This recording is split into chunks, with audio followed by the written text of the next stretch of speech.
মুআবিয়া রাদিয়াল্লাহু তাআলা আনহুকে শিয়ারা যে বাজে কথা বলেন, এই কারণে তারা গোমরাহ এবং পথভ্রষ্ট। প্রিয় দর্শক, আপনারা শায়েখ আহমদুল্লাহ সাহেবের বক্তব্য শুনলেন। তিনি বলেছেন যে শিয়ারা পথভ্রষ্ট এই কারণে যে মুআবিয়ার ব্যাপারে তারা বাজে মন্তব্য করে। তো আমি আজ আহলে সুন্নাতের কিতাব থেকে, অর্থাৎ শায়েখ আহমদুল্লাহ সাহেব যে মাযহাব ফলো করেন সে মাযহাবের কিতাব থেকেই রেফারেন্সগুলো তুলে ধরব, তারপরে আমি আমার মন্তব্য পেশ করব ইনশাআল্লাহ। আহলে সুন্নাতের 4 বড় ইমামের একজন ইমামে হাম্বল, তার কিতাব মুসনাদে আহমদ ইবনে হাম্বল, খণ্ড নম্বর 11, পৃষ্ঠা নম্বর 484, হাদিস নম্বর 9780। এখানে হাসান সূত্রে হাদিসটি বর্ণিত হয়েছে। আন সুলাইমান ইবনে আমর ইবনে আল আহওয়াজ قال اخبرني رب هذه الدار أبو هلال قال سمعت أبا برزة قال كنا مع رسول الله صلى الله عليه وآله وسلم في سفر فسمع رجلين يتغنيان وأحدهما يجيب الآخر وهو يقول لا يزال هواري طاله أزمه زوى الحرب عنه أن يجين فيغبر فقال النبي صلى الله عليه وآله وسلم انظروا من هما قال فقالوا فلان وفلان فقال النبي صلى الله عليه وآله وسلم اللهم أركسهما رقصا وداهما إلى النار دعا। অর্থাৎ সুলেমান ইবনে আমর ইবনে আল আহওয়াজ থেকে বর্ণিত, এই বাড়ির মালিক আবু হিলাল আমাকে বলেছেন, আমি আবু বারজা রাদিয়াল্লাহু তাআলা আনহুকে বলতে শুনেছি, আমরা রাসূলুল্লাহ সাল্লাল্লাহু আলাইহি ওয়া আলিহি ওয়াসাল্লামের সঙ্গে একটি সফরে ছিলাম।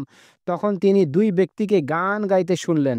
একজন অন্যজনকে উত্তর দিচ্ছিল এবং তারা বলছিল, আমার সঙ্গীর হাড়গুলো সব সময় দৃশ্যমান, যুদ্ধ তাকে এমনভাবে ক্ষতিগ্রস্ত করেছে সে যেন দাফনের উপযোগী হয়ে গেছে।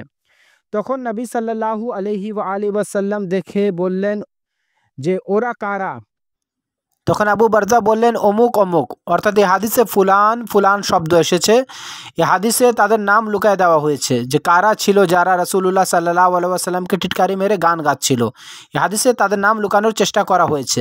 তারপরে রাসূলুল্লাহ সাল্লাল্লাহু আলাইহি ওয়াসাল্লাম আল্লাহর কাছে দোয়া করলেন, হে আল্লাহ সুবহানাহু তাআলা, তাদেরকে নিচে ফেলে দাও এবং তাদেরকে জাহান্নামের দিকে ঠেলে দাও। এখানে ইমামে হাম্বল সে সকল সাহাবীদের নাম লুকিয়ে দিয়েছেন যারা রাসূলুল্লাহ সাল্লাল্লাহু আলাইহি ওয়াসাল্লামকে টিটকারি মেরে গান গাচ্ছিল, এবং রাসূলুল্লাহ সাল্লাল্লাহু আলাইহি ওয়াসাল্লাম তাদের জন্য বদদুয়া করলেন এবং বললেন, হে আল্লাহ, তাদেরকে জাহান্নামে ঠেলে দাও। চিন্তার কোনো কারণ নেই, যে নামগুলোকে আহলে সুন্নাতের ইমাম কবরে পুঁতে দিয়েছেন সে কবরগুলোকে খুঁড়ে বের করব, তারা কারা ছিল যারা রাসূলুল্লাহ সাল্লাল্লাহু আলাইহি ওয়াসাল্লামকে টিটকারি মারছিল। প্রিয় দর্শক, আহলে সুন্নাতের ইলমে রেজালের সবচেয়ে বড় ইমাম ইমামে যাহাবি তাদের নাম প্রকাশ করে দিয়েছেন নিজের কিতাব সিয়ার আলাম নুবালা, খণ্ড নম্বর 3, পৃষ্ঠা নম্বর 132। ইমামে যাহাবি বর্ণনা করেন, ইবনে ফুজাইল হাদাসানা ইয়াজিদ ইবনে আবি জিয়াদ আন সুলাইমান ইবনে আমর ইবনে আল আহওয়াজ আবি বারজা কুনা মা'আন নবী সাল্লাল্লাহু আলাইহি ওয়া আলিহি ওয়াসাল্লাম ফাসামিয়া সাউতা গিনা ফাকালা উনজুরু মা হাযা সাততু ফানাজারতু ফাইজা মুআবিয়া ওয়া আমর ইবনে আল আস ইয়া তাগানিয়ান ফাজিতু ফাগবারতু ফাকালা আল্লাহুম্মা আরকিসহুমা ফি আল ফিতনাতি রাকসান ওয়া দাহুমা ফি আন নারি দা। ফুজাইল আমাদেরকে বর্ণনা করেছেন যে ইয়াজিদ ইবনে আবি জিয়াদ সুলেমান ইবনে আমর ইবনে আল আহওয়াজ থেকে, এবং তিনি আবু বারজা রাদিয়াল্লাহু তাআলা আনহু থেকে বর্ণনা করেছেন। তিনি বলেন, আমরা নবী সাল্লাল্লাহু আলাইহি ওয়া আলিহি ওয়াসাল্লামের সাথে ছিলাম, তখন তিনি গান শোনার শব্দ শুনলেন। তিনি সাল্লাল্লাহু আলাইহি ওয়াসাল্লাম বললেন, যাও দেখো ওখানে কারা গান গাচ্ছে। এরপর আমি উঠে গেলাম, আমি দেখলাম মুআবিয়া এবং আমর ইবনে আস, ফাইজা মুআবিয়া ওয়া আমর ইবনে আস, সেখানে মুআবিয়া এবং আমর ইবনে আস গান গাইছিলেন। গান রাসূলুল্লাহ সাল্লাল্লাহু আলাইহি ওয়াসাল্লামকে টিটকারি মেরে যে গান মুআবিয়া এবং আমর ইবনে আস গাচ্ছিল। আমার সঙ্গীর হাড়গুলো সবসময় দৃশ্যমান, যুদ্ধ তাকে এমনভাবে ক্ষতিগ্রস্ত করে দিয়েছে সে যেন দাফনের উপযোগী হয়ে গিয়েছে, এমন টিটকারি মারতেছিল মুআবিয়া এবং আমর ইবনে আস। তখন রাসূলুল্লাহ সাল্লাল্লাহু আলাইহি ওয়াসাল্লাম তাদের ব্যাপারে কি বললেন, যে আল্লাহ মুআবিয়াকে ফিতনায় এবং জাহান্নামের দিকে ঠেলে দাও। সেম একই হাদিস মুহাম্মদ বিন আকিল বিন আব্দুল্লাহ বিন উমর বিন ইয়াহিয়া তিনি নিজের কিতাব নিসাইল আল কাফিয়া লিমান ইয়াতাওয়াল্লা মুআবিয়া, পৃষ্ঠা নম্বর 164-তে লিখে দিয়েছেন। সেম একই রওয়ায়াত। এখন আমি শায়েখ আহমদুল্লাহ সাহেবকে বলবো, আপনি যে বললেন যে শিয়ারা পথভ্রষ্ট কারণ তারা মুয়াবিয়ার ব্যাপারে বাজে মন্তব্য করে।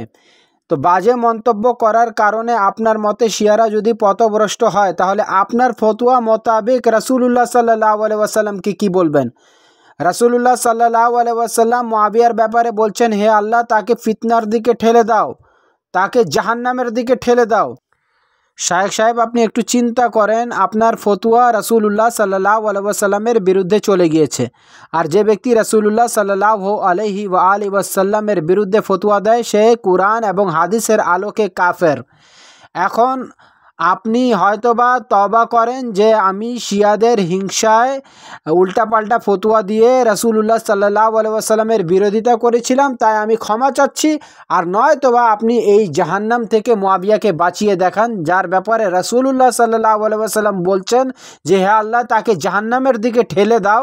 তো সেই ব্যক্তি, যে ব্যক্তি জাহান্নামের দিকে চলে গিয়েছে রাসূলের হাদিস মোতাবেক, তাকে আপনি জান্নাতি প্রমাণ করে দেখান।